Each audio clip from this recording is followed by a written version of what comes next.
You are the new president recently. You've just been elected recently, right? Yeah. How long is your mandate? Well, I last for 3 years. 3 years. Okay. We hope that they run very fast because that is another job.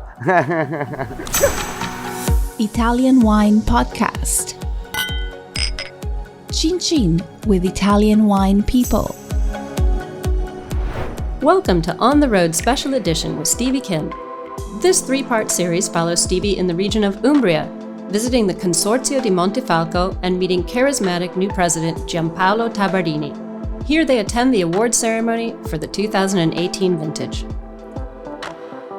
So we're back with, of course, Mr. Tabarrini, who's the president of the Consortium of Montefalco, which is, we now know that Umbria is the king of Everything. everything, but especially black truffles and the salted version of prosciutto.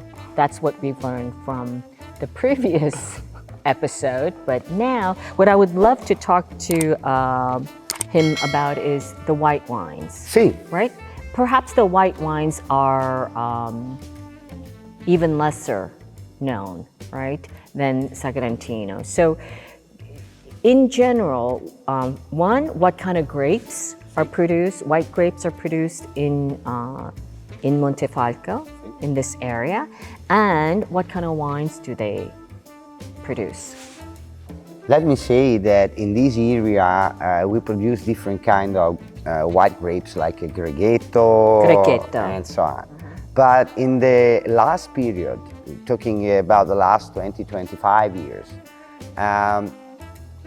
thanks to the efforts of few producers, very few, we rediscover Trebbiano Spoletino grape. That is the last grape.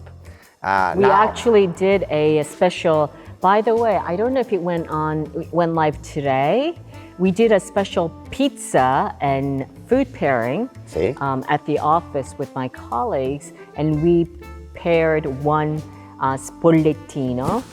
And it was amazing. Well, it was a special kind of Spoletino. Anyways, go ahead.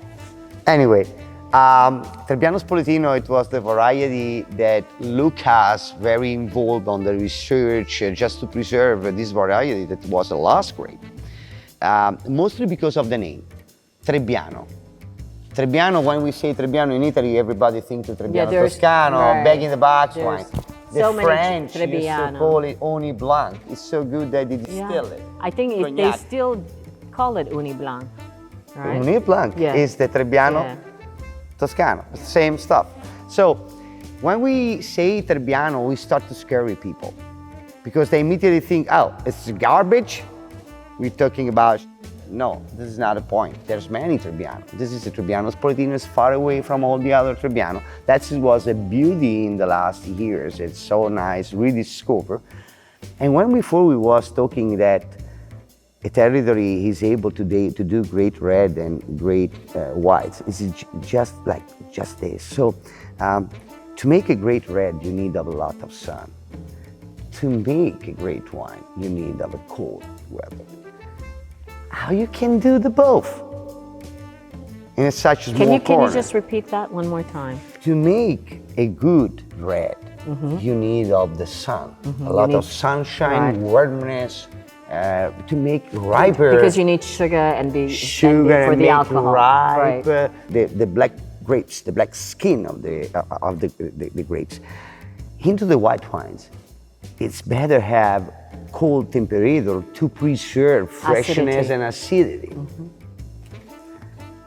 So how the both can happen in the same territory? Right. It happened in Montefalco only because the Apennines, when dropped down from the peninsula, they exactly in Montefalco area make a cycle and they drop down again. So we are in the middle of a ring of mountains. So in the middle of this ring, there is an hill that is Montefalco. So because we are on the central south part of Italy, we have a Mediterranean climatic condition. So it's very hot. But at the same time, when the sun goes down, because we're surrounded by the mountain, freezing. So it gets cold. So we have also a continental climatic condition. So it's a territory where you have a Mediterranean climatic condition and continental climatic condition. The both of them meet each other. But is it also because of the diurnal range, which is the day temperature and the night temperature? Exactly, right? Yes. During the day, it's extremely hot. Tonight, you stay here with us. We are with shirts, but in a couple of hours, 3 hours, we have to dress a jacket. Right. And maybe even later, something else on top. So you are able to produce also fresh, crispy white wines. Yeah. So which leads me to ask you, does this mean also that you can produce sparkling wines? Yes, this is another nice thing. The sparkling wine with Trebbiano Spoletino will be amazing, especially because, yes, acidity, freshness, all the features you display. So, okay, but Spoletino, okay, is a small production, is that correct? Yeah, you're right. So mostly in the grand scheme of things, is it Grechetto and Trebbiano Toscano? Yes, you're right too, because we have also the Montefalco Bianco. Montefalco Bianco is a blend of Grechetto, Trebbiano, Toscano.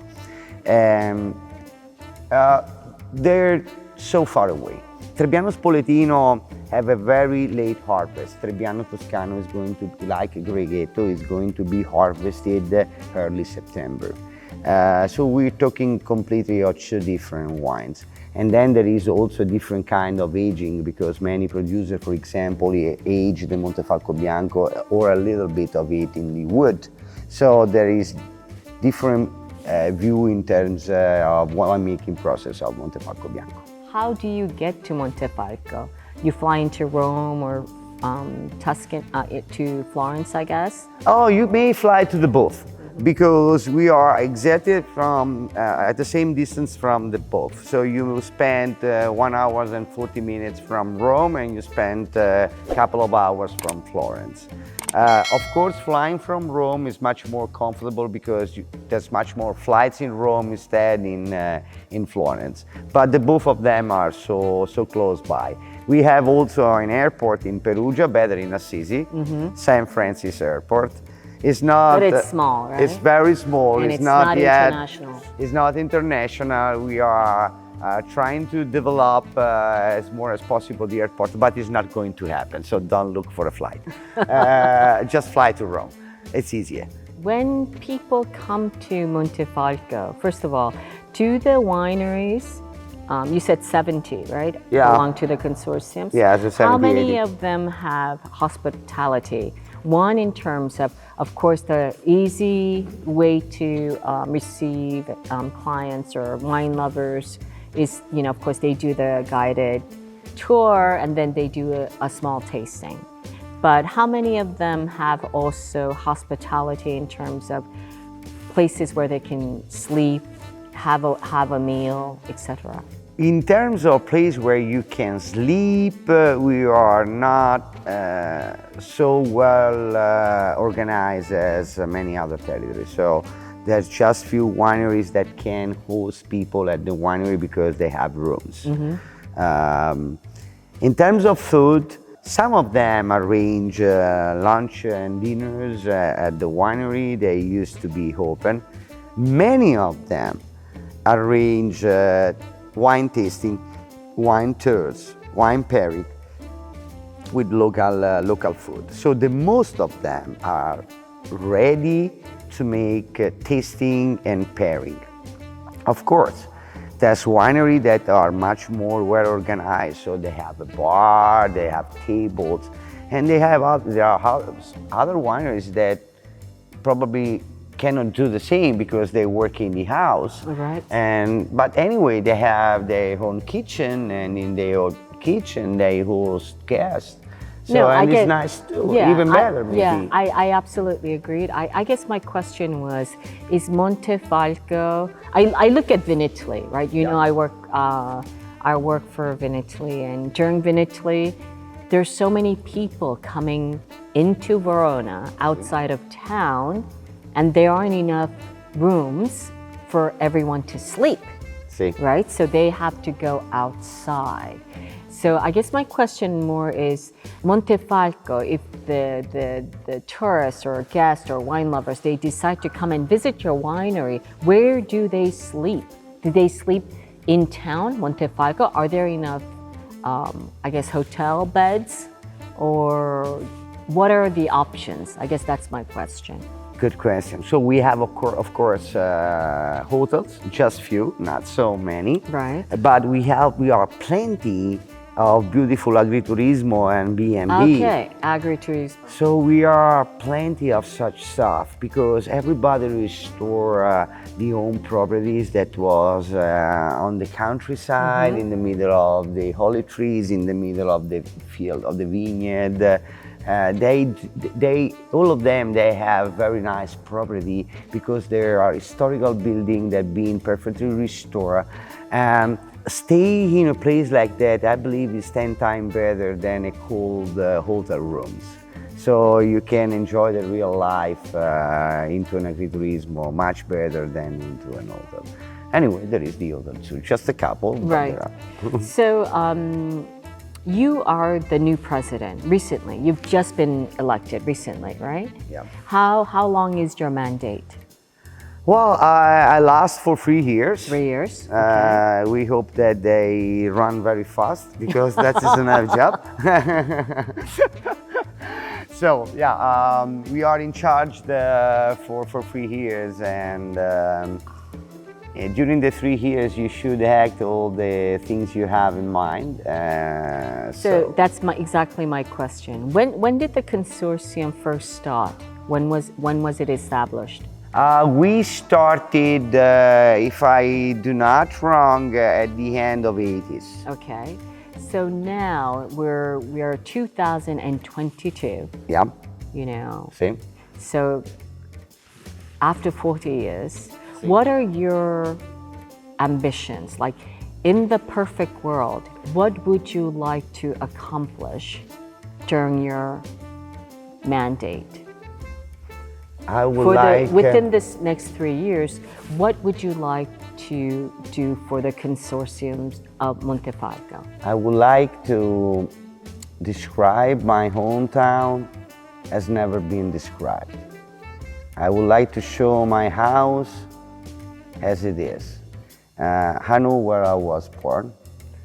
I know how beautiful is my house, and I know how great and workers and nice person are the winemaker I daily work with.